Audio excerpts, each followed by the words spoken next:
Shri Ganesha Sharada Gurubhyo Namaha Ramaya Ramabhadraya Ramachandraya Vedhase Raghunathaya Nathaya Sitaya Patiye Namaha. Welcome to audience for this session on Ramayana to chapter 16 of Bala Kanda.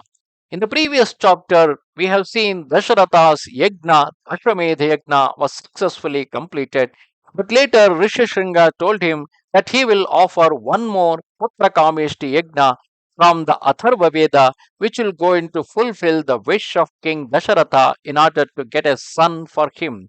But in the meantime, there was an assembly of all the devas, siddhas, and munis, where they requested Brahma to find a way of destroying Ravana. Then Brahma devised a way because while asking the boon, Ravana asked that he cannot be slain by devas, asuras, rakshasas, or the siddha, muni, and various other people, excepting the human beings.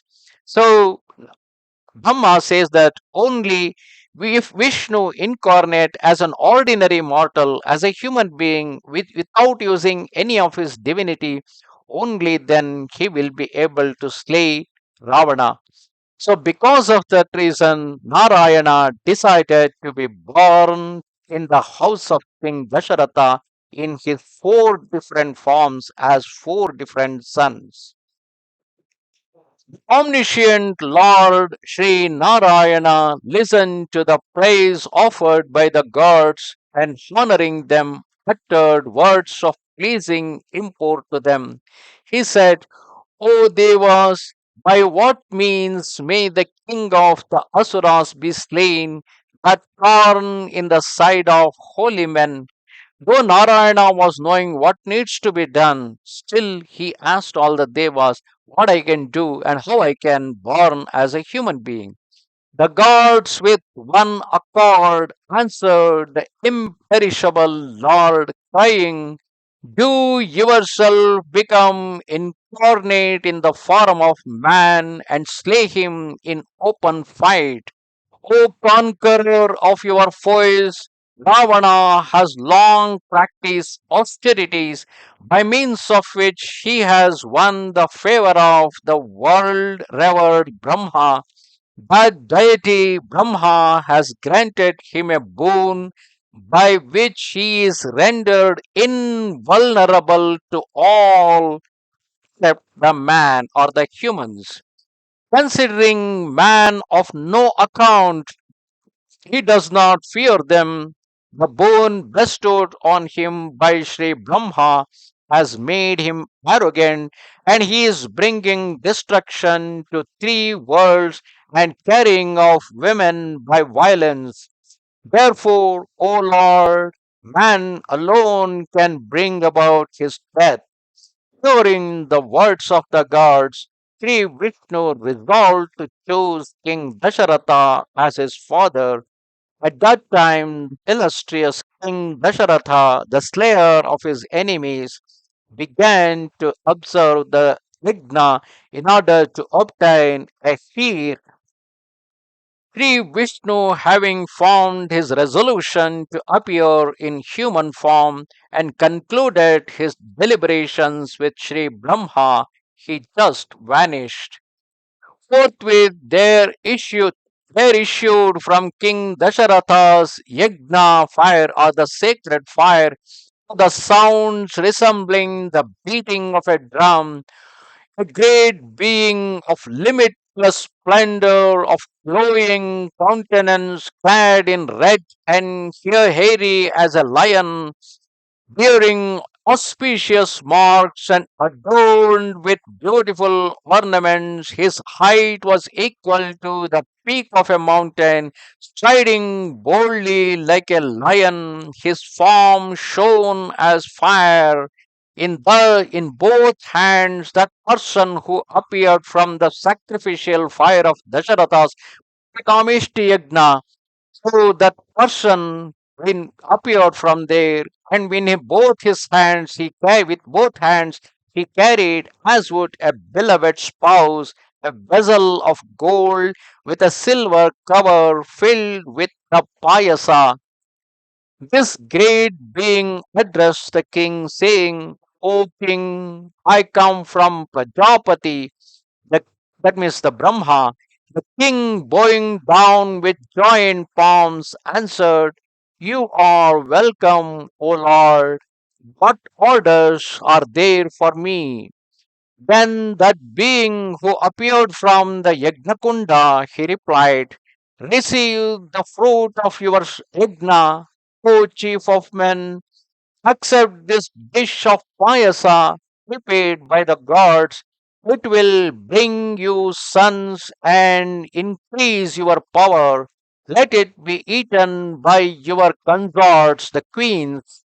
They will then present you with the feast for whose sake you are performed this sacrifice or the yajna. The king received the food contained in the golden vessel prepared by the gods and reverently raised it to his forehead. Having received the divine repast, he rejoined as a penniless man on obtaining wealth. Forthwith, that wonderful and resplendent being vanished, having offered the consecrated food to the king. The tidings of this great event caused the consorts of King Dasharatha extremely delight, and they appeared as radiant as the beams of the moon irradiating the autumnal sky.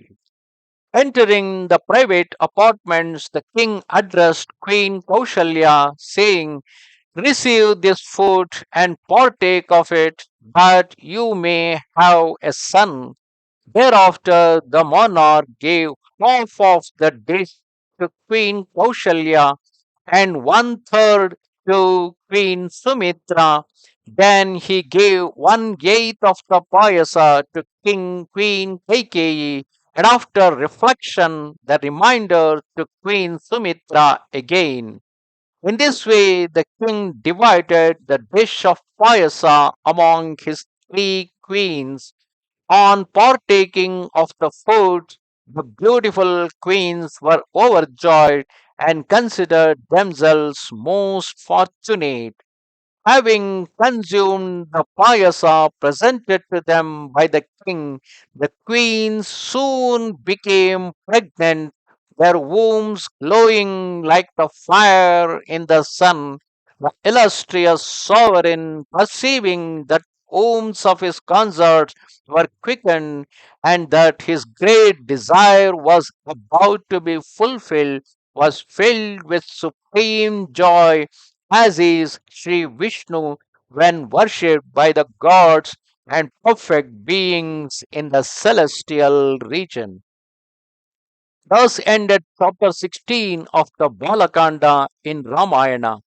This part of the story looks like the children's story. How is it a being can appear from an kunda?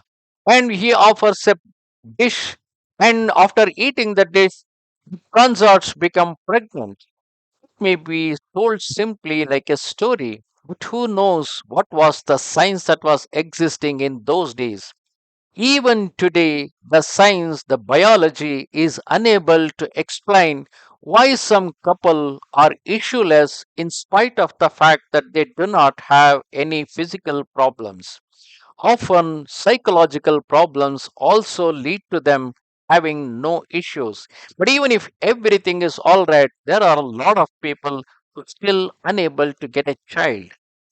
And then there are many scientific measures which are done, including artificial insemination or the so-called lab child. So there are many signs which have been developed today in order to help the infertile couples. We do not know what kind of medicine, what kind of things, what kind of technologies were existing those days. It may be told here as a story, but symbolically that payasam may be some kind of an Ayurvedic potion that was prepared specially in that way. Or it may be a divine game of transferring the divine semen into the wombs of those consorts so that Rama, Lakshmana, Bharata, Shatrughna may be born out of their womb. Namaste Sharada Devi, Kashmira Puravasini, Swamaham Prarthaye Nityam, Vidya Danancha Dehime. Bye.